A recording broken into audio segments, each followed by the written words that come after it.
जोहार, नमस्कार।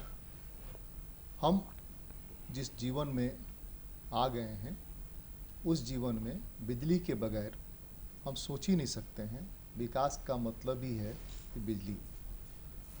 असेंबली हो या पार्लियामेंट, हर जगह जब चर्चा होती है विकास की तो पहली चर्चा में किसान से ज़्यादा, खेत से ज़्यादा बिजली की ही बात आती है। किसान के लिए भी बिजली की ही बात आती है, खेत के लिए भी बिजली की ही बात आती है। और बिजली के लिए जो हमारी निर्भरता है वह आज के दिन में सबसे अधिक निर्भरता कोयले पर है। देश के आज़ादी के पहले भी कोयले का जो महत्व था वह लगातार बढ़ता जा रहा है। खास करके ग्लोबलाइजेशन के बाद जो औद्योगिकरण की तरफ हम तेज़ी से आगे बढ़े, मॉडर्नाइजेशन की तरफ तेज़ी से आगे बढ़े, एक छोटे से जगह पर 50 महला फ्लैट जो बन रहा है बगैर लिफ्ट के नहीं चल सकता है। बगैर बिजली की लिफ्ट चलेगा कहाँ से? बहुत सारी स्थितियां हैं जिसमें नौकरी के लिए भी बिजली चाहिए, खेत में पानी के लिए बिजली चाहिए। बिजली चाहिए और बिजली चाहिए तो बिजली के लिए कोयला चाहिए, और कोयला चाहिए तो कोयले के लिए ज़मीन चाहिए, जंगल चाहिए, जल चाहिए। बिजली के लिए भी ये सारी चीज़ें चाहिए। अब ये सारी चीज़ें चाहिए, इसमें बहुत तरह के प्रतिरोध हैं, बहुत तरह के अवरोध हैं, बहुत तरह से लोग विरोध करते हैं। इसलिए भी कि इसका संतुलित विकास जिसको कहते हैं, जो यूएन ने भी माना सस्टेनेबल डेवलपमेंट के बाद कि सस्टेनेबल नहीं बन जा रहा है, टिकाऊ विकास की बात नहीं हो रही है। इसीलिए यूएन ने संशोधन किया था और एमडीजी को एसडीजी में बदल दिया था।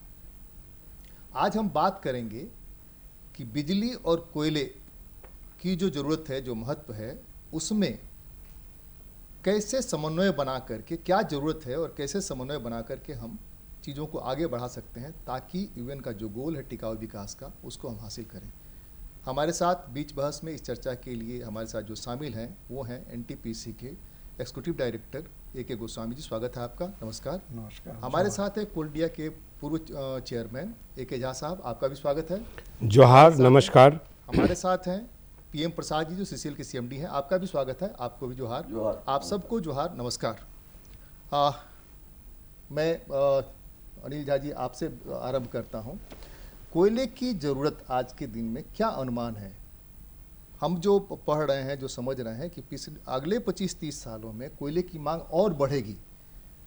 जो गैर परंपरागत ऊर्जा की कोशिश चल रही है उसमें खर्च बहुत ज़्यादा है, बहुत तरह की परेशानियां हैं। तो आने वाले दिनों में मांग कैसे बढ़ी? आप जब थे तो क्या प्लान किया आपने मीट करने के लिए? मधुकर जी, सबसे पहले मैं रांची दूरदर्शन की सारी टीम को और विशेष रूप से आपको धन्यवाद देना चाहूँगा कि आपने इस लायक समझा कि कोयले को आपने आज यहाँ पे आमंत्रित किया है देश को ये बताने के लिए कि कोयले की क्या भूमिका है देश के ओवरऑल ग्रोथ में। सभी लोग, आप लोग बिजली देखते हैं, बट आप लोगों को शायद ये पता नहीं है, ये जो चमक, ये जो रोशनी आप देख रहे हैं, इस रोशनी और चमक को लाने के लिए हमारा कोई भाई 600 metre deep down the earth, जहाँ पे बहुत अंधेरा है, बहुत गर्मी है, बहुत परेशानी है, वहाँ पे लगातार काम करता है और आपको कोयला मुहैया कराता है, जिससे कि ये सारा देश रोशन होता है। मैं एक बार पुनः आपको बहुत बहुत साधुवाद देना चाहूँगा कि आपने कोयले को इस लायक समझा कि आपने यहाँ पे उसे आमंत्रित किया और ये देश को बताना चाहते हैं कि देश के ग्रोथ में कोयले की क्या भूमिका होगी। क्योंकि हमारे बहुत सारे दर्शक ऐसे होंगे जिन्हें कोयले के बारे में बहुत चीज़ पता नहीं होगा, तो उनकी जानकारी के लिए मैं, अगर आप परमिट करें तो 2 मिनट का समय लेके बताना चाहूँगा कि कोयला क्या है। सबसे पहले तो मैं आपको ये बताऊं कि अगर हमारे देश में आज पर कैपिटा बिजली का कंजम्पशन करीब करीब 1150 यूनिट है जी। हमारे देश में पर कैपिटा बिजली का कंजम्पशन करीब करीब 150 यूनिट है। ये जो 1150 यूनिट बिजली है, इसका करीब करीब 70-71% भाग कोयले के द्वारा ही उत्पादित किया जाता है। देश में जितनी भी बिजली बन रही है उसमें करीब करीब 70% योगदान कोयले के द्वारा दिया जाता है। और मुझे ये बताने में बड़ी खुशी है कि ये जो 70% का बिजली का उत्पादन है उसमें 80% भाग केवल कोल इंडिया के द्वारा उत्पादित कोयले से होता है। जी। मुझे इस बात का बहुत गर्व है। हम लोग उस कंपनी को बिलोंग करते हैं जो विश्व की सबसे बड़ी कोयला उत्पादन करने वाली कंपनी है। कोल इंडिया लिमिटेड विश्व की सबसे बड़ी कोयला उत्पादन करने वाली कंपनी है। पिछले साल करीब करीब 730 मिलियन टन कोयले का उत्पादन हुआ। उस 730 मिलियन टन में 602 मिलियन टन कोयला केवल कोल इंडिया की अनेक सब्सिडियरी कंपनियों ने उत्पादित किया। जी। पूरे देश में, भारतवर्ष में कोल की हिस्ट्री 200 साल से पुरानी है। कोल की फर्स्ट रिकॉर्डेड हिस्ट्री है 1774 में, व्हेन जॉन समनेर एंड हिटली ने पहला कोल माइन स्टार्ट किया रानीगंज कोल फील्ड में। उसके बाद से यूजुअली कोयला प्राइवेट हाथों में रहा। आप लोगों को ये बताने में भी मुझे बहुत खुशी है कि गुरुदेव रविन्द्रनाथ टैगोर के फादर की भी कोयले की एक कंपनी थी। धीरे धीरे कोयले को और अच्छा स्वरूप प्रदान करने के लिए 71 में और 73 में कोयले का नेशनलाइजेशन हुआ और कोयले को सरकारी क्षेत्र में लाया गया और इसकी मोनोपोली कायम रही। और Coal India true to its word हमेशा देश के विकास में आगे रहा। कोयले की जो भी मांग होती थी इसकी पूर्ति की जाती थी। और ख़ास करके 1991 के बाद जब इकोनॉमी ओपन हुई तो इसमें भी तेज़ी से विकास हुआ। मैं आपकी तरफ फिर लौट करके आऊँगा, थोड़ा और गेस्ट को शामिल करते हैं। PM प्रसाद जी, CCL, आप तो BCCL से आए हैं। CCL में मेरी जानकारी में BCCL में और CCL में बड़े पैमाने पर अंडरग्राउंड माइंस थे, जिससे कि लगभग उत्पादन बंद है। लगभग जिस तेज़ी से मांग बढ़ी उस तेज़ी से वहाँ से निकालना थोड़ा कठिन हुआ है। क्या हुआ नहीं हमको नहीं पता है। तो आप थोड़ा बताएंगे कि ओपन कास्ट माइनिंग में, अंडरग्राउंड माइनिंग में दोनों में फ़र्क क्या है, एक्सपेंडिचर का और ये क्या नाम है, जो मिट्टी बर्बाद होती है, सरफेस बर्बाद होता है, उसके बचाने का क्या उपाय हो सकता है? आप जो सवाल पूछे कि ओपन कास्ट अंडरग्राउंड में जो बेसिक डिफरेंस, जी, ओपन कास्ट थोड़ा शैलो डिपॉजिट में, शैलो डेप्थ में वर्किंग होता है, करीबन 100, 150, 250 मीटर्स तक। जी। अंडरग्राउंड थोड़ा उससे भी, जो आप BCCL के खदान के जो बारे में पूछे, पहले सभी शाफ्ट्स में, अभी जो मनीडी माइंस है ऑलमोस्ट 1 किलोमीटर डेप्थ में है। मैं सेंचुरिया गया हुआ था, उसके अंदर घुसा हुआ था नदी के नीचे। जैसा प्रोडक्शन देश का जो डिमांड है ये ओपन कास्ट से ही पूरा किया जा सकता है। ऑलमोस्ट 90% प्लस सिंगरेणी को भी लेके हम लोग ऑल पब्लिक सेक्टर्स की बात होता है। और ओपन कास्ट चालू करने में जो 3-4 साल हमको जो लगता है regarding forest clearance and environment clearance और वहाँ का सभी चीज़ क्लियरेंसेस लेने के लिए, उसके बाद एक बार शुरू होता है तो इसका गेस्टेशन पीरियड कम रहता है और पीक प्रोडक्शन 5-6 साल का अंदर टच करता है। वही अगर अंडरग्राउंड की बात होता है कि जैसे इंक्लाइन ड्रेवेज करते हैं हम लोग, 2 इंक्लाइंस, एक शाफ्ट, ये सब बनाने में 4-5 साल लगता है। उसके बाद जैसे लॉन्ग वॉल टेक्नोलॉजी है, जैसे BCCL में एक मुनिडी माइंस में है, एक और मोराइडी माइन एक चालू हुआ, और अन्य जो आप देखेंगे तो जंजरा बोल के ECL में, एक अड्रियाला बोल के सिंगरेणी में है। वैसे अगर कंटिन्यूस मैनर बोल के हम लोगों का उसका टेक्नोलॉजी है, अभी हमारा चूरी अंडरग्राउंड में है, करीबन उससे साल में 5 लाख टन का टारगेट है। इस साल 2 लाख हुआ है, उसमें कोई कारण से हम लोगों का थोड़ा सा एक फायर होने के बाद बंद हुआ। नेक्स्ट मंथ से वी आर अगेन उसको रीओपन कर रहे हैं। तो ये कंटिन्यूस माइनर्स का भी CCL में और 2-3 प्रोजेक्ट्स और एक पतरातू लॉन्ग वाला एक प्रोजेक्ट आने वाला समय में आने वाला है। इसका जो प्रोडक्शन CCL में भी 3-4 मिलियन तक ले जाएंगे। मगर मैक्सिमम जो प्रोजेक्ट है आपका नॉर्थ कर्णपुरा तरफ आ रहा है, जैसा मगध अमरपाली, इस साल हम लोगों का जो टारगेट 86 मिलियन में 40 मगध अमरपाली का है।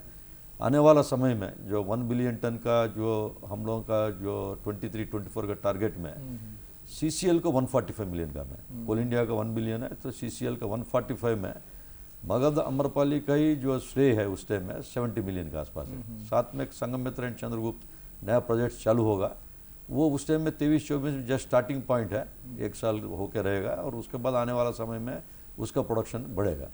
तो ओपन कास्ट से जो इंडियन सीनरी में प्रोडक्शन का ग्रोथ ज़्यादा है। अंडरग्राउंड में आप जो बोल रहे हैं कि जैसे चाइना जैसे कंट्रीज, कुछ कंट्रीज में अंडरग्राउंड लॉन्ग वॉल में भी सिंगल माइन में 10 मिलियन कर रहा है। जो यहाँ ओपन कास्ट का जो प्रोडक्शन हो रहा है वहाँ पर 10 से 15 मिलियन 20 मिलियन हो रहा है, बट वहाँ का रूफ कंडीशंस, मैन्युफैक्चरिंग टेक्नोलॉजी वहाँ ज़्यादा है उस मामले में। बट हमारा जो 3 प्रोजेक्ट समझो, जैसे कि बोल रहा है कि मुनिडी BCCL में चल रहा है, और आने वाला समय में पतरा तो एक लॉन्ग वाल प्रोजेक्ट हम लोग आने वाला है, इसमें लॉन्ग वाल के साथ आएंगे। तो इसमें अंडरग्राउंड में बिल्कुल इन्वायरमेंट फ्रेंडली है, कहीं कोई इसमें प्रश्न नहीं उठेगा। ओपन कास्ट में भी लास्ट 10 साल से हम लोगों का जो माइन क्लोजर के बारे में जो बात उठ रहा है अभी, उसमें अभी माइनिंग प्लान अभी नया कोई भी ओपन कास्ट का माइनिंग प्लान में ही क्लोजर एक्टिविटीज़ को भी हमको बताना है शुरू से, कैसा कैसा फेजिंग 5 साल 10 साल में हम लोग एस्क्रो अकाउंट खोलेंगे, कोल कंट्रोलर हम लोग मंत्रालय से उनका विभाग है, उसमें पैसा कैसा हम जमा करेंगे, एंड आफ्टर 5 ईयर्स के बाद इसको पीरियडिकली क्लोजर की तरफ बैक फिलिंग कैसे करेंगे, सो दैट पुराना समय में 20, 25, 30 साल पहले थोड़ा माउंटेन स्टेप कोई माइंस में आप जाते होंगे, यहाँ पर भी पूरा BCCL भरा हुआ है, Yes, yes, ट्रेन से mountain. जाइए तो एकदम माउंटेन ही माउंटेन तो दिखता है। अभी we are suppose to backfill and करके उसको बैकफिल करके रिक्लेम करके। अच्छा, मैं आता हूँ इस पर ग्रीन बैकफिल बात और है। रिक्लेम पर। गोस्वामी जी के पास थोड़ा चलें। गोस्वामी जी, आप तो NTPC में रह चुके हैं। NTPC मुझे लगता है कि सबसे बड़ा उत्पादक है बिजली का, देश में जो भी कंपनियां हैं सबसे बड़ा उत्पादक है। एक झमेला हमेशा रहता है स्टेट के साथ, कंज्यूमर जो है आपका सबसे बड़ा कंज्यूमर जो है उसके साथ, कि वो पेमेंट नहीं कर पा रहा है। तो आप जो है कोल को पेमेंट नहीं कर पा रहे हैं, और कोल को पेमेंट नहीं होता आपको कोयला नहीं मिल रहा, इस तरह का हमेशा झंझट रहता है। तो आपके जो डिमांड्स हैं कि इतना कोयला चाहिए हमको, तो ये तो पहले से प्लान आपका दिया हुआ है। दूसरे की नोटबंदी के बाद जो डिजिटलाइजेशन हुआ है, डिजिटलाइजेशन में कि आपका इतना गया और आपका पेमेंट आता जाइए, सर्कुलेशन जो है जैसे ब्लड सर्कुलेशन होता है वो चालू रहे, इसकी कोई व्यवस्था नहीं हो सकती है क्या? सर्वप्रथम जोहार, नमस्कार, good morning and good afternoon. Madhukar ji और मेरे साथ झा साहब और इस पैनल में प्रसाद साहब भी यहाँ पे बैठे हुए हैं। पहले इसका प्रश्न का, आपका जो प्रश्न है उसका मैं पहला उत्तर ये देना चाहूँगा। आपने एकदम सही कहा कि NTPC आज 62,000 मेगावाट के कगार पे है, और उसमें हाइड्रो, सोलर, जो नए नए रिन्यूएबल्स की हम बात कर रहे हैं, थर्मल पहले कोल बेस्ड और गैस बेस्ड जनरेशन तो थे ही थे, आज हम लोगों ने सोलर पे, हाइडल जनरेशन और सिमिलरली नॉन रिन्यूएबल सोर्सेस पे भी काफ़ी अग्रसर हुए हैं। ऑलरेडी हमारे सोलर में 880 मेगावाट का सोलर ऑलरेडी हो गया है, विंड का भी हमारे 300 मेगावाट के करीब करीब पहुंच गया है। और आपको शायद पता होगा कि एक बड़ा एम्बिशियस प्लान NTPC ने लिया है, जो आपने पहले शुरू, इस वार्ता को शुरू करने के पहले आपने सस्टेनेबल डेवलपमेंट की बात की थी।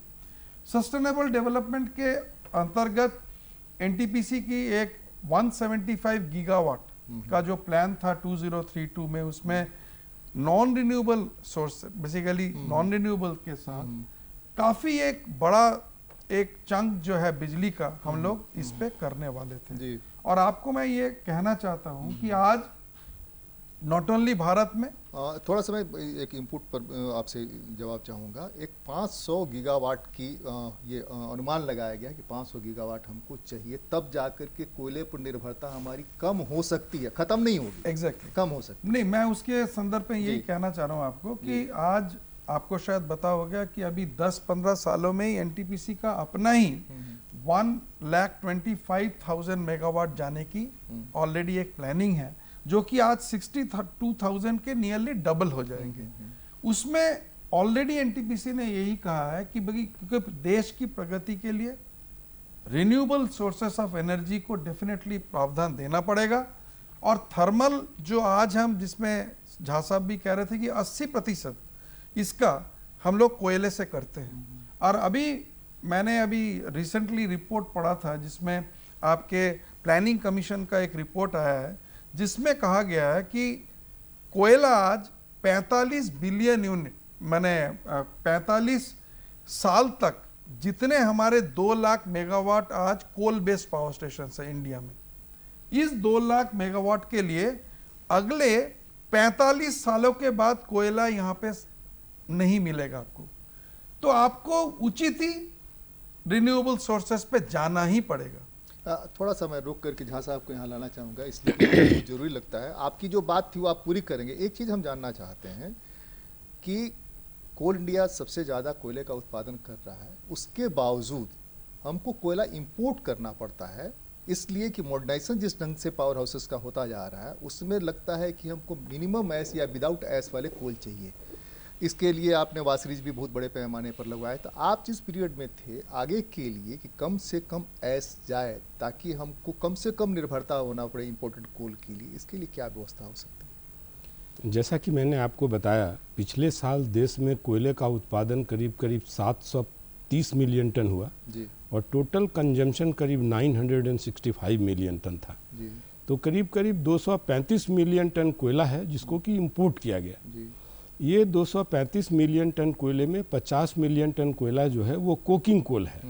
हमारे देश में कोकिंग कोल की उपलब्धता नहीं है। बीसीसीएल को छोड़ के और कहीं पे कोकिंग कोल नहीं वहीं होता। आ रहा था मैं, चूंकि पीएम प्रसाद साहब वहीं से आए हुए हैं तो मैं उधर जाऊंगा। मैं उस पर अभी आऊँगा। जी बीसीसीएल को छोड़ के और कहीं पे अच्छी कोकिंग कोल की उपलब्धता नहीं है। नाम भी उसका भारत कोकिंग कोल है ना। किसके बाद? बीसीसीएल का नाम भी Bharat coking coal. Bharat coking coal है और कोकिंग कोल भी वहीं मिलता है, थोड़ा मोड़ा सीसीएल में मिलता है।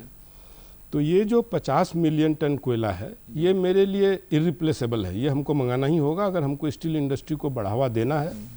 और स्टील इंडस्ट्री भी लीप्स एंड बाउंड में बढ़ेगी तो उसके लिए कोकिंग कोयले की ज़रूरत पड़ेगी। बीसीसीएल ने अभी एक बहुत ही एम्बिशियस प्लान लिया है कि जो भी इंक्रीमेंटल हमको ज़रूरत पड़ेगी वो बीसीसीएल अपने सोर्स से पूरा करने की कोशिश करेगी। बीसीसीएल का भी जो कोयला है वो बहुत अच्छा नहीं है, इसीलिए हमें इंपोर्ट कोकिंग कोल का करना ही पड़ेगा। तो 50-55 मिलियन टन कोयला ही आता रहेगा। देखिए 250 से 50-55 में बहुत नहीं, 250 में मैंने कोकिंग कोल का बोला 50 मिलियन टन। अच्छा। और बाकी जो करीब करीब 185 मिलियन टन है वो नॉन कोकिंग कोल है। ये 185 मिलियन टन में हमारे बहुत सारे कोस्टल पावर प्लांट हैं। वो जो कोस्टल पावर प्लांट है, लॉजिस्टिक्स उनको सपोर्ट नहीं करता है कि मेन लैंड से कोयला वहाँ पे जाए, क्योंकि ट्रांसपोर्ट का कॉस्ट बहुत हाई हो जाता है। मैं आपको एक मामूली सा एग्जांपल देना चाहता हूँ। जब मैं महानदी कोल फील्ड्स में था तो हमारा कोयला पंजाब जाता था। कोयले का दाम 800 रुपया और ट्रांसपोर्ट का प्राइस 2000 रुपया। तो ये कभी भी सस्टेनेबल नहीं होगा। तो जो कोस्टल एरियाज़ में हमारे पावर प्लांट हैं उनका बॉयलर डिज़ाइन भी ऐसा है कि उनको लो एस की ज़रूरत पड़े और ट्रांसपोर्ट लॉजिस्टिक भी उसको सपोर्ट करता है। तो करीब करीब 90-95 मिलियन टन ऐसा कोयला है जो हमको इंपोर्ट करना पड़ेगा। लेकिन ये जो 100 मिलियन टन कोयले का गैप है इसको हम लोगों को अपने इंटरनल सोर्स से पूरा करना चाहिए और हम लोग करने के लिए कटिबद्ध हैं। लेकिन आपने जैसा बताया कि कोयले के प्रोडक्शन में 3-4 चीज़ बहुत अहम है। हमें ज़मीन की ज़रूरत पड़ती है, हमें जंगल की ज़रूरत पड़ती है, एंड अनफॉर्चुनेटली कोयला वहीं पे है जहाँ पे कि जंगल है, जहाँ ऐसा आप कहीं नहीं पाएंगे कि किसी शहर के नीचे में कोयला मिल गया। और आज जिस तरह से इन्वायरमेंटल कंसर्न्स हमारे हो रहे हैं, और मैं उस चीज़ को पूरी तरह से एग्री करता हूँ, हम रहेंगे तभी तो कोल रहेगा। बिल्कुल बिल्कुल। इसीलिए इन्वायरमेंटल कंसर्न को केयर करते हुए हमें ये 100 मिलियन टन का बढ़ावा देना है। अभी एक स्टडी की गई थी जिसमें ये पाया गया कि 2030 तक there is no alternative to coal. अगर बिजली चाहिए तो 2030 तक कोयले पे हमें निर्भर करना ही होगा। और उस समय करीब करीब 1.3 to 1.4 बिलियन, मतलब 1300 मिलियन से लेके 1400 मिलियन के बीच में कोयले की डिमांड स्थिर हो जाएगी। उसके बाद आपको उसके बढ़ने की जरूरत नहीं पड़ेगी। बट अभी से एक चीज़ हम ऐड करना चाहते हैं, हम अपने आम दर्शकों के लिए, हम तो टेक्निकल पर अभी बात करते रहे, जो हमने एक पॉइंट दिया था सस्टेनेबल डेवलपमेंट का, एसडीजी का, कि सस्टेनेबल जो है इसका मतलब कि जहां आप बिजली बना रहे हैं उसको भी जीने का अधिकार है। आप भी भारत के नागरिक हैं, वो भी भारत का नागरिक है, प्रधानमंत्री भारत के नागरिक हैं। कॉन्स्टिट्यूशन उसको इक्वल राइट देता है गरिमा के साथ जीने का। तो जो भी प्लान आप करते हैं उस प्लान में ऐसी प्लानिंग क्यों नहीं हो कि आप कहते हैं विस्थापन नहीं होगा, विस्थापन होगा तो हम उसको पुनर्वासित करेंगे, वो नहीं हो पाता है। जिस ढंग से होना चाहिए, जो क्वालिटी होनी चाहिए, तो इसमें सामंजस्य कैसे बिठाएंगे ताकि वो भी जिए, खुद जियो, औरों को भी जीने दो, ये रास्ता कैसे हो सकता है? क्योंकि आप चेयरमैन रह चुके हैं सीसीएल में, हम आपको जानते हैं, आप इन्वायरमेंट में थे आप उस समय जब जीएम थे, तब फिर बाद में वहाँ गए, तो ये जैसा बताइए कैसे हो सकता है ये तालमेल? कोई भी आदमी अपने दही को खट्टा नहीं कहता है, मैं भी नहीं कहूँगा जी, बट इसका जवाब तो जो इसको नहीं, खट्टा नहीं के लिए दही खाने लायक हो ना। नहीं, मैं उसी पे आ रहा हूँ। इसका जवाब वो देंगे जिन्होंने दही खाया है। जी जी। मैं आपको इस मंच से ये बताना चाहता हूँ कि आज के डेट में कोल इंडिया का जो रिहैबिलिटेशन एंड रिसेटलमेंट पॉलिसी है देश में वन ऑफ द बेस्ट है। मैं आपको एक एग्जांपल देना चाहता हूँ। जब मैं महानदी कोल फील्ड्स में था तो वहाँ पे स्टेट की आरएनआर पॉलिसी चलती है, वहाँ पे कोल इंडिया की आरएनआर पॉलिसी नहीं चलती है। स्टेट की आरएनआर पॉलिसी बोलती है अगर आप किसी का घर और ज़मीन ले लेते हैं तो उसको जो कंपनसेशन देना है वो तो आप देंगे ही, और जितने एलिजिबल मेंबर हैं सारे लोगों को नौकरी देनी होगी। और हम लोगों ने 1 एकड़ पे 13 नौकरी दी है, जबकि कोल इंडिया का आरएनआर पॉलिसी बोलता है कि 2 एकड़ पे आपको 1 नौकरी मिलेगी। और कोई भी इंडस्ट्री नहीं है जो कि 2 एकड़ पे नौकरी देती है कंपनसेशन देने के साथ साथ। और आपको मैं ये भी बताऊं, वो जमीन बंजर है या उपजाऊ है ये मेरे लिए बहुत मैटर नहीं करता। अगर बंजर भी जमीन है और वो जमीन हम लेते हैं तो हम उस जमीन के बदले में टोटल कंपनसेशन देते हैं, उसको एम्प्लॉयमेंट देते हैं, और अगर उसको घर शिफ्ट करना है तो घर शिफ्ट करने के लिए 6 डिसमिल और 10 डिसमिल ज़मीन देते हैं, और घर बनाने के लिए उसको पैसा देते हैं, और अपने सामान को ट्रांसपोर्ट करने के लिए उसको अलग से पैसा मिलता है। एक चीज़ हम सिर्फ ये करना चाहते हैं, पीए प्रसाद साहब के पास जाएंगे हम, वो ये कि आप जो कर रहे हैं स्टेट के आरआर से कर रहे हैं, हम ये कह रहे हैं कि ओवरऑल कोल इंडस्ट्री या गवर्नमेंट की हम मान के चले कि जिसकी भी हम ज़मीन ले रहे हैं, आपने पता नहीं वो रंगभूमि पढ़ी है कि नहीं प्रेमचंद की, उसमें एक सूरदास कैरेक्टर है, सूरदास कैरेक्टर के पास ज़मीन है लेकिन वो जोत नहीं सकता है, तो वहाँ पर चीनी मिल लगाना है, वो कह रहे हैं कि ज़मीन हम अपनी नहीं देंगे।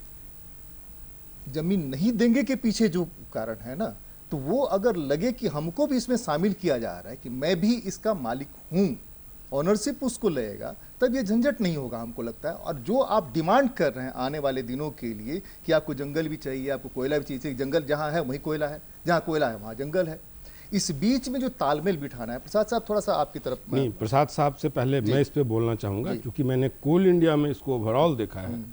तो जैसा मैं आपको बता रहा था, ये जो आरएनआर पॉलिसी है या कोल इंडिया की चलेगी या स्टेट की चलेगी, जो भी बेस्ट होगा।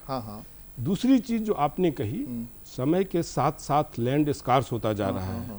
पहले हम इस तरह से नहीं सोचते थे, बट आज अभी कोल इंडिया में एक ये भी थिंकिंग आई है कि जो हमारा जमीन का मालिक है उसको हम स्टेक होल्डर बनाएंगे। बिल्कुल बिल्कुल। जितने दिन वो माइन चलेगी उस माइन का पैसा वो भी खाएगा, और जब वो माइन खत्म होने की कगार पे आ जाएगी तो उस लैंड को हम लोग रिहैबिलिटेट करके उसको लौटा देंगे।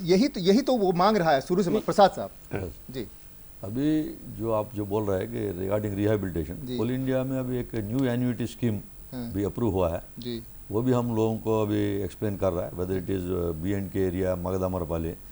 एक तो 2 एकड़ में एक एम्प्लॉयमेंट है, वो तो निश्चित रूप से है, जिसका अगर उतना नहीं है, अगर 1 डेसिमल 2 डेसिमल 3 डेसिमल अगर ज़मीन जा रहा है, उसके लिए प्रोजेक्ट लाइफ के लिए 30 साल के लिए एन्युटी भी अप्लाई होगा। If he is interested we will give. हम लोग बोल रहे हैं कि भाई एन्युटी लेने से बेनिफिट है, बट ये एम्प्लॉयमेंट भी साथ साथ है, जिसके एम्प्लॉयमेंट। थोड़ा सा मैं एक इनपुट देकर के आपसे जवाब चाहूँगा। आप अगर गाँव में रहे होंगे तो गाँव में देखते हैं बहुत कारीगर जातियाँ हैं, जैसे हजाम है, जूता बनाने वाला है, कपड़ा धोने वाला, उसके पास ज़मीन नहीं होती है। लेकिन जब आप जमीन लेते हैं तो उसकी भी जमीन ले लेते हैं, वो जमीन का क्लेम कर ही नहीं सकता है, उसका घर भी जो है उसकी अपनी जमीन पर नहीं होता है, लेकिन उसको भी जीने का राइट है, इस कॉन्स्टिट्यूशन ने दे रखा है। उसको कैसे रिहेबिलिटेट करें? उस श्रेणी के लोगों को भी एन्युटी स्कीम में रखा है, जो भी गांव में है, जिसका राइट मतलब गांव में हाई बोल के सर्टिफाइड अगर है, उसको भी 2000 रुपया per month, this is for livelihood के लिए, ये भी न्यू एन्युटी स्कीम्स में है। और कोल इंडिया ने सब्सिडी बोर्ड्स को फ्लेक्सिबिलिटी भी दिया है एज पर प्रोजेक्ट वाइबिलिटी। हम लोग जो गांव में आप जो बोल रहे हैं, कोई भी नाई है, कोई भी XYZ, इनको 2000 रुपया प्रति महीना है। उसके अलावा 1500 रुपया पर डेसिमल, इसको हम लोग पर 10 डेसिमल्स, इसको 30 साल के लिए एक ये भी है। जिसकी ज़मीन नहीं है, एक अल्टरनेटिव ये भी सोचा जा रहा है कि उसमें भी 750 रुपया उनको पर मंथ का जो है हम सस्टेनेबिलिटी देंगे लाइवलीहुड के लिए, ये 2000 को छोड़ के।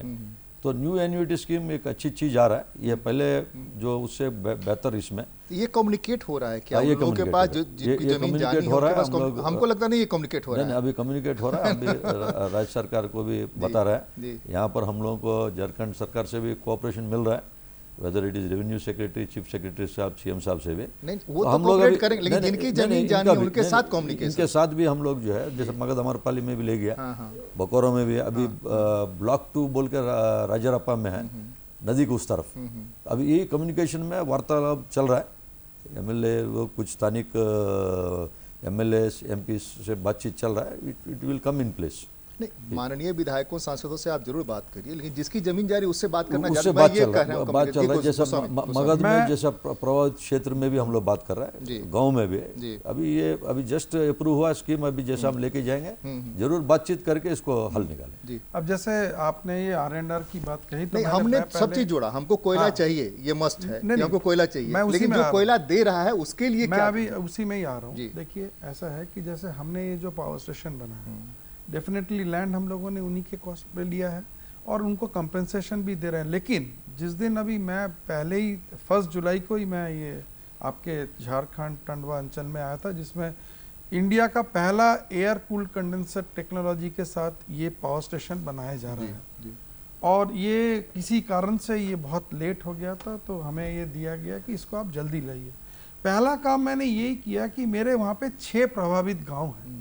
पहला काम मैंने यही किया, इस गांव में मैं पहले खुद गया हूँ, खुद सबसे बात किया, जाके पता किया कि उनकी एक्चुअली परेशानियां क्या क्या जी है। जी आप बिलीव नहीं करेंगे, उसके बाद ये सारी परेशानियों को लेते हुए हमने अपना नॉट ओनली R&R में जो प्रोविजंस थे, स्कूल से शुरू करके उनके लाइवलीहुड के लिए, लाइक वो क्या कर सकते हैं। आज आपको बताता हूं मैं कि हमारी जो लेडीज क्लब, हमारे जो क्या कहते हैं लेडीज क्लब, जिसमें मेरी मैडम भी प्रेसिडेंट है, इन लोगों ने गांव-गांव में जाके वुमेन एम्पावरमेंट, एंटरप्रेन्योरशिप, अभी हमारे एक पोल्ट्री फार्म का एक कोर्स चल रहा है, हम उसको पोल्ट्री सेटअप करने के लिए पूरी पूंजी दे रहे हैं, ट्रेनिंग दे रहे हैं, रामकृष्ण मिशन के साथ अटैच करके। इसके बाद मशरूम कल्टीवेशन है। इसके बाद आप क्या कहते हैं कि जैसे नॉट ओनली पोल्ट्री, फिशरीज, मतलब हम ये चाहते हैं कि नॉट ओनली आदमी को तो नौकरी मिल जाता है, लेकिन ये जो लेडीज है जो वहाँ पे रियली पीड़ित है, और उनको भी सुनने के लिए उनके लिए एक हम लोग क्या कहते हैं मकान बनवा दे रहे हैं कि जहाँ पे लेडीज सब जाके अपने आप में एडुकेशन के क्षेत्र में। आपको मैं बता देता हूँ, मुझे बहुत अच्छा लगा जब मैं गांव-गांव में गया तो देखे लड़कों से ज्यादा लड़कियां पढ़ती हैं। ये जिस देश में लड़कियां इतने आगे आ रही है, मैं आपको ये कह देता हूं कुछ दिन में आप जरूर देखेंगे ये प्रदेश बहुत आगे आने वाला है, क्योंकि जिस अंचल में लड़कियां आगे आ रही हैं, जो आपका वुमेन का एंटरप्रेन्योरशिप जहां आगे आ रहा है, मैं आपको निश्चित करता हूं कि हम अभी यही कर रहे हैं कि हमारे जो कर्मचारी जो ऑलरेडी काम कर रहे हैं, हमने एक थिंक टैंक ग्रुप बनाया है 24 लोगों का, जबकि ये उनको हमने एक एक्स्ट्रा काम दिया हुआ है कि आप गांव-गांव में जाएंगे, इनके स्कूलों में जाके टीचर नहीं है, आप पढ़ाएंगे। देखिए उनके साथ हमें जुड़ना पड़ेगा, और इस कार्य में हम लोग बहुत आगे आ रहे हैं। उनके साथ उनके स्कूलों में जाते हैं। देखिए कंप्यूटर देना कोई बड़ी चीज नहीं है, लेकिन उस कंप्यूटर का चला के उनके पास बिजली हो कंप्यूटर चलाने के लिए, उसका भी हम लोग क्या कहते हैं प्रोग्राम बना के एक फाइनल सेटलमेंट तक जा रहे हैं। आज आपको बता देता हूं कि पावर स्टेशन जो जैसे ये प्रसाद साहब भी बता रहे थे, झा साहब भी, कोयला ये जो ट्रांसपोर्टेशन कॉस्ट है जो दूर दूर में जाता है, जिसके लिए आज भी मैं बोल रहा हूं झारखंड के इस अंचल में लोगों को 5 रुपए की बिजली आ रहा है, लेकिन हमारा जो पावर स्टेशन हम ला रहे हैं उसमें आपको 3 रुपए की बिजली मिल रही है। क्यों? माइंस मेरा सबसे नजदीक है। और अभी आप बिलीव करेंगे कि नया पावर स्टेशन बनाने के लिए जो आप कह रहे थे, एक होता है कि पानी की किल्लत है। पानी की किल्लत के लिए हम लोगों ने एयर कूल्ड कंडेंसर बनाया, जिसमें हमने 750 करोड़ एक्स्ट्रा खर्चा कर रहे हैं। और आप बिलीव करेंगे आज पानी 1 किलो लीटर के लिए 11 रुपया हम लोगों को देना पड़ता है, लेकिन हमने इससे जो हमारा पहले होता था कि एक यूनिट के लिए हमें पहले लगता था 3.5 लीटर पानी लगता था, एसीसी आने से हमने उसको 1 लीटर में कन्वर्ट किया। तो आप एक दिन के अगर तालाब पे इसको काउंट करेंगे, ये बहुत ह्यूज अमाउंट आ रही है। वो है उसमें हमको दिक्कत और सुनिए, और भी एक चीज बता देता हूं, ये खाली पानी के लिए ही नहीं, आज आप देखिए कि हमारे यहाँ पे जो लैंड का तो प्रॉब्लम रहा ही है, आप देखिए एमिशन, ये जो पॉल्यूशन क्रिएट करने वाली जो कोल आप जलाते हैं, आज नॉर्म्स आया है आपको कि सॉक्स एंड नॉक्स पहले था 600 mg पर मीटर क्यूब, आज उसको हम गवर्नमेंट ने कहा 100 से नीचे ले जाइए। हमने उसके बोला पार्टिकल मैटर, जो आप घूमते हैं, जो पार्टिकल आपको पॉल्यूशन के लिए क्रिएट करते हैं, उनका पहले नॉर्म्स था 100, आज उसको 30 से कम कर दिया गया, ताकि लोग जहां जीवित जो रह रहे हैं वो बहुत अच्छे से रहे। इसको थोड़ा सा आपको खाली एक ही चीज बताना चाहूंगा इसमें, हमने इस डायरेक्शन में FGD हमने लगाया जिसका कॉस्ट 0.5 करोड़ पर मेगावाट है, और आप देखेंगे कमिंग दिनों में खाली वो NTPC है जिसका हर तरह से FGD पूरी तरह से आ रहा है, और हम इस एनवायरनमेंट के दूषित नहीं करना चाहते हैं। नहीं, मैं एकदम थोड़ा सा अलग बात करना चाहता हूँ, वो ये कि आप जो कर रहे हैं, आपके पास सरकार इतना वेतन देती है, इतनी सुविधाएं आपके टाउनशिप में हो सकती है कि आपको पीने का बेहतर पानी मिल जाए। लेकिन जहाँ आप हैं वहाँ के लोगों को भी क्वालिटी वाटर मिले, क्वालिटी वाटर मिले, उनके बच्चों को भी अच्छी शिक्षा मिले जो नहीं मिल पा रही। माने आपकी जो ज़रूरतें हैं लगभग उतनी ही ज़रूरतें उनकी है, जो बेसिक नीड बोलते हैं, बेसिक नीड, तो उनका बेसिक नीड अगर फुलफिल होगा तो हमको लगता है कि ये जो दिक्कत है कि नहीं मिल रहा है वो मिलने में कठिनाई होगी। क्या झा साहब, मैं आपकी बात से पूरी तरह से सहमत हूँ। ये तो हमारी रिस्पॉन्सिबिलिटी बनती है कि जिनके संसाधन का हम दोहन कर रहे हैं उनका लाइफ स्टाइल और अच्छा हो। और इस संदर्भ में मैं आपको बता रहा हूँ कि कोल इंडिया केवल CSR के टर्म में 500 करोड़ रुपया खर्च करती है। वो पैसा स्कूल बनाने में जाता है, अस्पताल बनाने में जाता है, ट्रेनिंग में जाता है। आप तो रांची के हैं मधुकर जी, आपको पता होगा यहाँ पे CCL ने एक पूरा खेल गांव बनाया है, लड़कों के लिए और लड़कियों के लिए अलग से कोचिंग की व्यवस्था रखी है, जिसको फ्री में सारा चीज़ कराया जाता है। नहीं, ये तो लाडली योजना भी चलाते हैं, CCL ने बहुत ही अच्छा काम किया है। और जहाँ जहाँ पे मेधावी बच्चे हैं जो फाइनेंशियली प्रूडेंट नहीं है, उनको CCL अपने कॉस्ट पे सारा चीज़ कराती है। देख रहे हैं जहाँ तक पीने के पानी का प्रश्न है, उस केस में भी जहाँ पे पॉसिबल हो सकता है हम लोग पाइप्ड वाटर देने की कोशिश कर रहे हैं गांव में। नहीं झा साहब, एक चीज़ एक समझिए, हमसे बेहतर आप समझते हैं, इसलिए आपने वो पढ़ाई पढ़ी, हमने नहीं पढ़ी। हमने तो ये बतियाने की पढ़ाई पढ़ी है कि आपसे बतिया रहे हैं। हम ये कि जैसे आप माइनिंग करते हैं, चाहे सरफेस माइनिंग करिए या अंडरग्राउंड माइनिंग करिए, दोनों माइनिंग में वाटर लेवल नीचे जाता है। वाटर लेवल जो नीचे जाता है तो उसका जो चापाकल लगाया हुआ है, असेंबली में रिपोर्ट आती है 100% के लिए पानी की व्यवस्था हमने कर दी है। पता चलता है कि पानी आता ही नहीं चापाकल में, कुएं सूख गए। तो उसका विकल्प कि उसको पानी जो आप ले रहे हैं आपके कारण से गया, तो आपके माइंस में जो पानी जमा है उसको रिफाइन करके आप दे सकते हैं, उसको रिसाइकिल कर सकते हैं, उसको ट्रीटमेंट करके। प्रसाद साहब, अभी हम लोग रामगढ़ बोकारो को डिस्ट्रिक्ट अथॉरिटी के साथ इसका ये भी हुआ है agreement MOU, more than 50 to 70 village in Ramgarh, similarly Palamu वगैरह। आप जो बोल रहे हैं कि हम लोग ये जो डी-वाटरिंग करके इसको ट्रीटमेंट करके देने की भी चल रहा है। ये हमारा बेसिक रिस्पॉन्सिबिलिटी है कि जब अंडरग्राउंड या सरफेस में चल रहा है, वाटर लेवल निश्चित रूप से नीचे चले जाता है।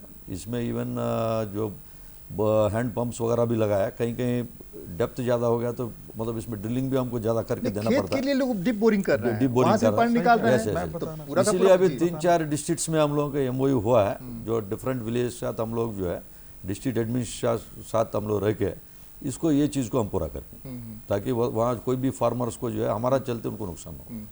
अभी इसी संदर्भ पे मैं एक चीज जरूर बोलना चाहूँगा। आपने एक बहुत बढ़िया बताया, ACC की जो बात बताई आपने, नहीं, मैं इसी संदर्भ पे R&D, ये जो आप गांव के, ताकि लोगों के लिए, जैसे आपने अभी तो उसको भरोसा बने ना आप पर। नहीं सुनिए जी, उसी में मैं बोलना चाहूँगा। आज ये बता रहा हूँ मैं आपको, हमारे यहाँ हमने एक स्कूल का भी निर्माण किया है, DAV स्कूल है, जिसमें 95% हमारे गांव के बच्चे हैं, NTPC के नहीं, NTPC के 5% भी नहीं है।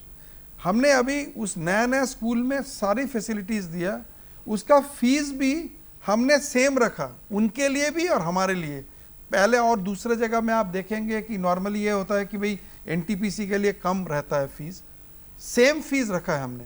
सेकंड, मैं आपको ये चीज बता रहा हूं, हमने सोलर पावर्ड वाटर स्कीम बनाया है लोगों के, ताकि वो सोलर हम लोगों ने उनको बना के दिया, वो पंपिंग करता है पूरे दिन के बाद, अल्टीमेटली जितना भी सोलर के थ्रू, ताकि आपका बिजली जाके उसको खर्चा ना हो। और ये प्रावधान हमने सारे 6 गांव में ऑलरेडी किया है। अभी क्या है कि कुछ दिन पहले हम लोगों को ये पता चला कि गवर्नमेंट ने भी एक पाइपलाइन की स्कीम किया है। हम क्या सोच रहे हैं, उस पाइपलाइन को लेते हुए हम अपना ये जो सोलर पावर्ड जो सेल्स हम लोग जो दे रहे हैं गांव-गांव में, अभी सोलर पावर्ड ये जो लाइट्स है सारे अंचल में हम लोगों ने लगा दिया। आप अगर हमारे वहां पे आएंगे 14-15 बड़े-बड़े हेडलाइट्स तो आएंगे, हम हमेशा चेक करते हैं, क्रॉस चेक आइए आप आइए और मैं आपको दिखाऊंगा जरूर, जरूर। कि हमने क्या किया है अंचल के लिए, और आपको लोग बोलेंगे, हमें बोलने की जरूरत नहीं। और क्या पूछना चाह रहे थे बताइए। नहीं, मैं ये कह रहा था कि हम सिर्फ यह मान के चले, एक टेक्नोक्रेट एक ब्यूरोक्रेट यह मान के चले कि जिसकी हम ले रहे हैं वो आदमी है और उसको जीने का राइट है, तो हमको लगता है समन्वय बनना शुरू हो जाएगा, सस्टेनेबल की बात शुरू हो जाएगी। हम मान लेते हैं कि हम राजा हैं और वो जो है उसका हमने ले लिया, उसका तो कोई अधिकार ही नहीं। हम कह रहे हैं कि इसमें सामंजस्य बिठे। हम जो बात कर रहे हैं कि हमारी जरूरतें जो है, विकास रुकेगा नहीं, विकास तो होगा। अब विकास हम प्रेम से करें, विकास लाठी से करें, ये हमको तय करना है कि हमको कैसे तय करना है। तो आप तीनों लोग टेक्नोक्रेट भी रहे हैं, ब्यूरोक्रेट भी रहे हैं, तो आप लोग ज्यादा बेहतर बताएंगे कि चीजों को कैसे बेहतर बनाया जा सकता है, कि उसको भी भोजन चाहिए। अब भोजन ऐसा चाहिए कि उसका बच्चा कुपोषित नहीं हो जाए। झारखंड सबसे ज्यादा कुपोषित इलाका है, लगातार नदियां सूख रही हैं, लगातार तालाब सूख रहे हैं, तो इनमें सामंजस्य कैसे बिठे? झा साहब। मधुकर जी, आप तो रांची के सन ऑफ द सॉइल हैं। मैं आपको केवल ये बताना चाहता हूँ, 1983 में जब मैं यहाँ पे ग्रेजुएट इंजीनियर ट्रेनिंग के रूप में ज्वाइन करने के लिए आया, तो सीसीएल में मेरी पहली पोस्टिंग हुई थी कुज्जू एरिया में, एक तोपा कोलियरी है। आप बिलीव नहीं करेंगे, मैं यहाँ से किसी तरह गिरता पड़ता रामगढ़ पहुँचा। रामगढ़ से एक ट्रक वाले ने मुझे लिफ्ट दिया, तो मैं वो कौन मोड़ है वहाँ पे पहुँचा। उस मोड़ पे मैं काफ़ी देर बैठा रहा। एक ट्रक वाले ने फिर मुझे तोपा कोलियरी पहुँचाया, क्योंकि ट्रांसपोर्ट का कोई मोड नहीं था। आज आप गांव-गांव में चले जाइए, आप एनके एरिया में चले जाइए, पिपरवार में चले जाइए, हजारीबाग, कुज्जू और गड्ढा, बरका स्याल में चले जाइए, आपको कहीं पर भी नहीं होगा कि जहां आपको ट्रांसपोर्ट ना मिले। साहब, ट्रांसपोर्ट बढ़े, रोड बने, पूरे रोड का जाल बिछ गया, लेकिन कुपोषण बढ़ा, गरीबी बढ़ी। हम ये कह रहे हैं क्यों बढ़ा भाई? जब ये सब कुछ बढ़ रहा है तो गरीबी कम होनी चाहिए ना, कुपोषण कम होना चाहिए ना। ये कहाँ मामला फंस जा रहा है? नहीं, गरीबी बढ़ी कि नहीं बढ़ी? नहीं, ये आंकड़ा हम आपको बता रहे हैं, हम अपना आंकड़ा नहीं दे रहे हैं। ये स्टेट गवर्नमेंट का आंकड़ा है, ये एनएसएस का आंकड़ा है, हम नहीं बता रहे हैं। तो अगर गरीबी बढ़ी है तो जहाँ पे ये सब उद्योग धंधे आए हैं ना, वो सारे एरिया जरूर डेवलप किए हैं। डेवलप किए। बाकी के जगहों पे अगर उस तरह का डेवलपमेंट नहीं आया हो तो ये हम लोगों की भी जिम्मेदारी बनती है। लेकिन जहाँ पर भी उद्योग धंधे आए, चाहे कोलियरी खुला, चाहे पावर प्लांट खुला, वहाँ पे उनके स्टाइल में और लाइफ स्टैंडर्ड में बहुत का फर्क आया, ये जो मैंने अपनी आंखों से देखी है। लेकिन आपको एक चीज़ ये ज़रूर बताऊं कि चाहे वो एनटीपीसी हो, चाहे वो कोल इंडिया हो, ये अपने आप में बहुत बड़ी कंपनी है। कोल इंडिया वर्ल्ड की बिगेस्ट कंपनी है, ज़्यादा अपेक्षा भी है इसीलिए। हाँ, मैं वही बोल रहा हूँ, सेकेंड लार्जेस्ट एम्प्लॉयर है, इसीलिए लोगों की बहुत अपेक्षाएं भी हैं। और जब आप इतनी बड़ी कंपनी चलाते हैं तो आप ये कभी नहीं कह सकते कि सारा चीज़ एकदम एज पर लॉ चल रहा है। हो सकता है कहीं ना कहीं हम लोग जरूर फेल करते हों। और मैं इस मंच से आपको ये रिक्वेस्ट करना चाहूँगा, जब भी आपको कभी इस तरह का चीज़ लगता हो कि कहीं ना कहीं पे हम लोग फेल कर रहे हैं, तो हम लोगों के ध्यान में भी वो चीज़ लाना बहुत ज़रूरी है। चाहे वो एनटीपीसी हो, चाहे वो सीसीएल हो, चाहे वो कोल इंडिया हो, और ये ध्यान आपके माध्यम से ही आ सकता है। लेकिन मैं इस मंच से आपको ये आश्वस्त करता हूँ कि आने वाले समय में, जैसा अभी प्रसाद साहब ने बताया, 23-24 में कोल इंडिया 1 बिलियन टन कोयले का उत्पादन करेगी। अगर नहीं भी करेगी, 150 मिलियन टन कम भी होता है, तो भी जो हमारा इंपोर्ट है वो डेफिनेटली कम होगा, और कोयले की जो रिक्वायरमेंट कंट्री के लिए है वो जरूर पूरा होगा। और NTPC being the largest producer of electricity in this country, देश में कहीं पर भी बिजली की कमी नहीं होगी। आपसे केवल मेरा एक ही रिक्वेस्ट है कि अगर आधे घंटे के लिए भी बिजली चली जाती है तो सारे लोग रेस्टलेस हो जाते हैं। करेक्ट। बिजली क्यों चली गई, बिजली क्यों चली गई। लेकिन इस बिजली को देने वाला किस कंडीशन में रहता है, अगर उस पर भी आप देश का ध्यान आकर्षित कराएं, जो मजदूर इसके लिए दिन रात अपना खून पसीना दे रहा है, तो इस मंच के माध्यम से उनके लिए ये बहुत बड़ी सर्विस होगी। और मैं ये आपको ज़रूर आश्वस्त करता हूँ कि आने वाले समय में हमारे जो प्रधानमंत्री साहब ने 5 ट्रिलियन की इकोनॉमी रखी है देश के लिए, उस 5 ट्रिलियन की इकोनॉमी को अगर अचीव करना है तो एनर्जी इलास्टिसिटी का उसमें बहुत बड़ा रोल होगा। और उस केस में कोल एंड इलेक्ट्रिसिटी एकदम बोथ बहुत ही मेजर रोल प्ले करेंगे। एक चीज़ हम जोड़ दे रहे हैं तीनों से, उस पर हम आपकी राय चाहेंगे। एक चीज़ ये कि जैसे मान लीजिए सीसीएल के लिए ज़मीन एक्वायर हुआ, बीसीसीएल के लिए, कोल कंपनी के लिए, या ये क्या नाम है इलेक्ट्रिक कंपनी के लिए, किसी कंपनी के लिए एक्वायर हो, गवर्नमेंट लैंड एक्वायर किया, वहाँ पर तो इतना ह्यूज है जो आपने कहा कि 2000 रुपये का 2800 रुपया देकर पंजाब पहुँचना, वहीं बिजली बने, पुल के माध्यम से बिजली जाए। पहला तो ये काम। दूसरी ये काम कि इन इलाकों में सोलर एनर्जी, विंड एनर्जी क्यों नहीं लगाई जा सकती है, ताकि जो भी बिजली मिलेगी, जितनी भी मिलेगी, मिलेगी तो शुरुआत तो हो ना। तीसरे ये अंतिम वो ये कि हर बार हम रिपीट कर रहे हैं कि सामने वाले को सिर्फ आप आदमी समझिए अपनी तरह का, कि उसकी नीड भी हमारी तरह की है।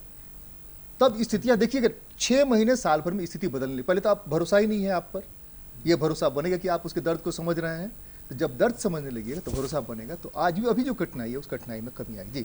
सर, मैं आपको जैसे क्या कहते हैं मधुकर जी, यही कहना, प्रसाद साहब बाकी है, प्रसाद साहब को ले लें एक बार। प्रसाद, अच्छा ठीक है, आप जैसा बोल रहे हैं कि लैंड जो दे रहे हैं हमको, इनके जरूर इनका हम लोग वेलफेयर देखना है। अभी मिनिस्ट्री से भी क्लियर डायरेक्शन है, whether it is honourable minister, secretary, chairman Coal India, आप प्रोजेक्ट में जो मुनाफा कमाते हो, सेक्रेटरी साहब भी हाल ही में बोल रहे हैं हमारा जैन सर, कि भाई आप ड्रिंकिंग वाटर आप जो बोल रहा है वो वहाँ से बैठ के हमको बोल रहा है वी शुड टेक देम, उनको पाइपलाइन से दीजिए, पानी को आप मेन वाटर को ट्रीटमेंट करके दीजिए, और जो मुनाफा है, मैं पिछले 30 साल से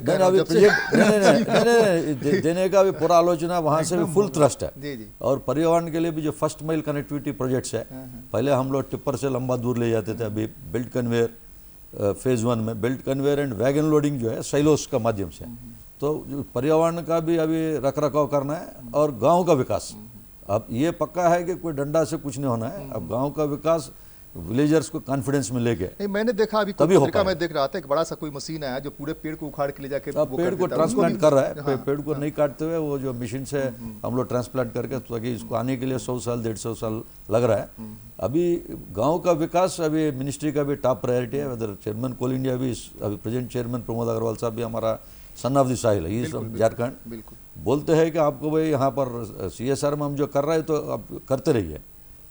जो विलेज को रिलोकेट कर रहा है उसको विशेष ध्यान देते हुए एक ही चीज़ हम लोगों का, जैसे 7-8 गांव एक माइन खुलने में आता है, 8 गांव को जो लग के रहता है वो इसके साथ जो आप बोल रहे हैं कि जो रीजनल डेवलपमेंट, ये 8 गांव को जरूर हम लोगों का ये सब सुविधा होता है। जी। जो लग के जो होता है वो कट ऑफ पॉइंट है, जहाँ पर भी ऐसा नहीं है कि पूरे इसी माइन से सब संभव नहीं है। उसके साथ भी कैसा हम लोग CSR से अभी इसलिए DC लोन से भी बात करके डिस्ट्रिक्ट कमिश्नर से, रीजनल कमिश्नर, फिर हम लोग उसको भी ऊपर भी ध्यान दें। जी आप कुछ करें। मैं एक चीज़ केवल ये बोलना चाहूँगा, जब आपका ये खत्म होने पर है तो 2 मिनट मैं भी आपसे कुछ पूछना चाहूँगा। मैं खाली एक ही चीज़ इसमें मधुकर जी बोलना चाह रहा हूँ कि आज आप बिलीव करेंगे, मैं इस मंच को आश्वासन देना चाहता हूँ कि मैंने अपना इंजीनियरिंग का डिग्री BIT मेसरा से ही किया है। 1985 में मैं एज गोल्ड मेडलिस्ट यहाँ से पास आउट किया हूँ, और मेरे लिए होम कमिंग है, मैं इस अंचल में दोबारा वापस आया हूँ। अभी मैं जब जहाँ से भी मिला, मैं गवर्नमेंट के even principal secretary, chief secretary, सबसे जब मिला, मैंने उनको यही कहा कि मेरा यही काम है कि मैं इस प्रदेश में R&R का पूरा डेवलपमेंट करूँ, जो गाँव हमारे साथ लगे हुए हैं हम उनको पूरा देखें उनके लिए। और इस काम में हमारे चेयरमैन साहब जो मिस्टर गुरदीप सिंह जी हैं और बाकी सारे डायरेक्टर्स भी हैं, ये एक कॉन्शियस डेवलपमेंट है कि आप ये करिए। अच्छा, आपने कहा कि हम लोग सोलर में क्यों नहीं करते, आप बिलीव करें कि हमारे यहाँ पे 3 रिजर्वेयर है। एक रिजर्वेयर 140 एकड़ का है, एक दूसरा रिजर्वेयर जो लैंड के लिए अभी समस्या चल रही है वो भी आएगा 250 एकड़ का, और एक 350 एकड़ का। एक है कि 5 एकड़ में 1 मेगावाट का सोलर लग सकता है। हमने आते ही हमारे चेयरमैन साहब से भी बात किया, हमारे सोलर लोगों से बात किया, और हमने तुरंत उस रिजर्वायर के ऊपर एक सोलर लगाने के लिए ऑलरेडी ये उनको दे दिया है। बाकी भी दोनों जो रिजर्वायर रहेंगे उनके लिए। इसके अलावा मैं ये कह रहा हूँ, गवर्नमेंट ने, शायद आपको पता होगा, अभी रिसेंटली एक बहुत अच्छा स्कीम निकाला है कि 12 गीगावाट, मतलब जो टोटल जो सोलर आएगा उसमें आपको इंडियन मैन्युफैक्चरर्स को आप दे सकते हैं। देखिए आज के दिन में इस चीज का ध्यान रखें, 80% सामान जो मैन्युफैक्चरिंग पैनल, सोलर पैनल जो है वो चाइना से ही आते हैं। 10 बेस्ट सेलर्स चाइना के ही हैं, 80% है। तो गवर्नमेंट ने इसीलिए कहा कि जैसे विक्रम सोलर है, बाकी जाते इंडिया के जो सोलर पैनल्स हैं, उनको कहा कि भाई आप भी आगे आइए, तो 12,000 मेगावाट तो हम आपसे ही करेंगे।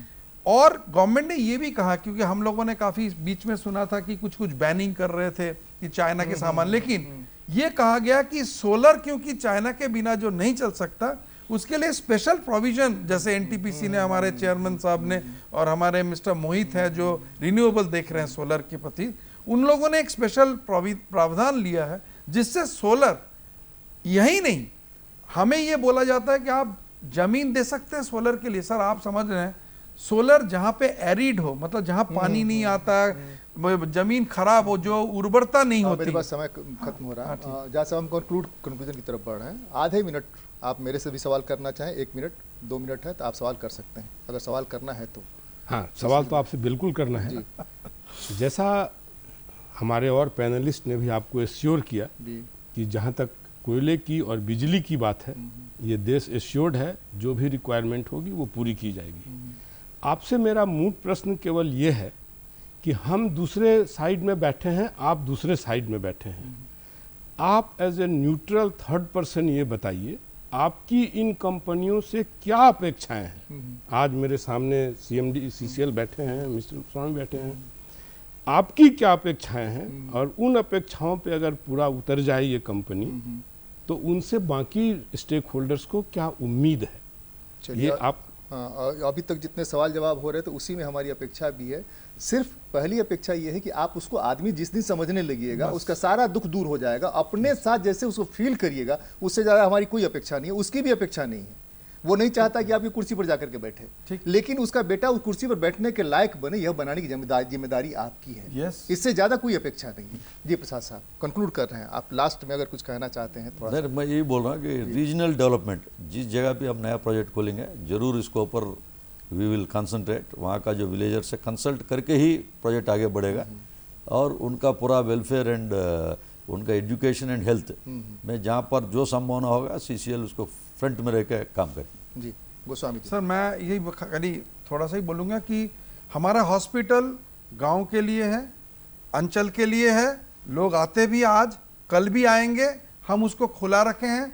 मेजर जो वैन्स है हमारे पास जिसमें आपके लाइफ सेविंग डॉक्टर है, पैरामेडिकल है, ये जरूरी है, लाइफ सेविंग ड्रग्स वगैरह जितना है, वो एम्बुलेंस भी हम उनको भी दे रहे हैं। जो सुविधा मैं आज अपने एम्प्लॉय को देता हूँ वो दिया जा रहा है। और अंत में मैं एक चीज बता रहा हूँ कि आज हमारी जब स्कूल की इनॉग्रेशन हुई थी अभी कुछ दिन पहले, उसमें हमने यही कहा, हम चाहते हैं कल इसी स्कूल से आप ही का गांव का आदमी आज होके आज जिस कुर्सी पे मैं बैठा हूं उसमें वो जिस दिन बैठेगा हमें सार्थकता उसी दिन होगी। झा साहब मैंने ज्यादा कुछ नहीं मांग लिया था शायद आपसे। नहीं, आपने कुछ ज्यादा नहीं मांगा। क्लोजिंग टिप्पणी। हाँ, मैं एक बार पुनः अपने पैनलिस्ट साथियों की तरफ से और अपने तरफ से रांची दूरदर्शन का बहुत बहुत आभार प्रकट करता हूं कि आप लोगों ने हमें ये मौका दिया कि हम यहाँ पे आएँ और अपनी कंपनी के बारे में आपको कुछ बताएं।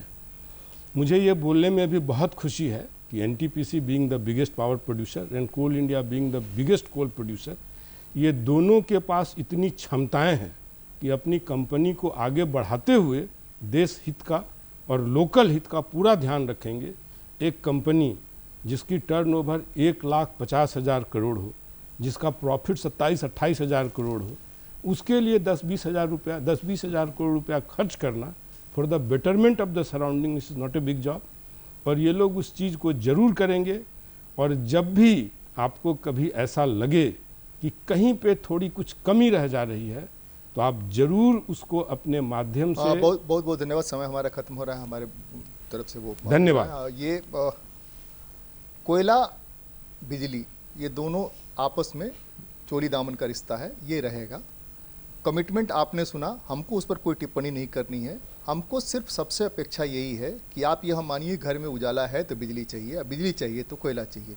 इसके बीच में तालमेल कैसे बनेगा वो सिर्फ हमारी जिम्मेवारी नहीं है, इनकी जिम्मेवारी नहीं है, आपकी भी जिम्मेवारी है। आप सबका बहुत बहुत आभार, बहुत बहुत धन्यवाद कि आप लोग आए, अपना इतना कीमती समय दिया। धन्यवाद।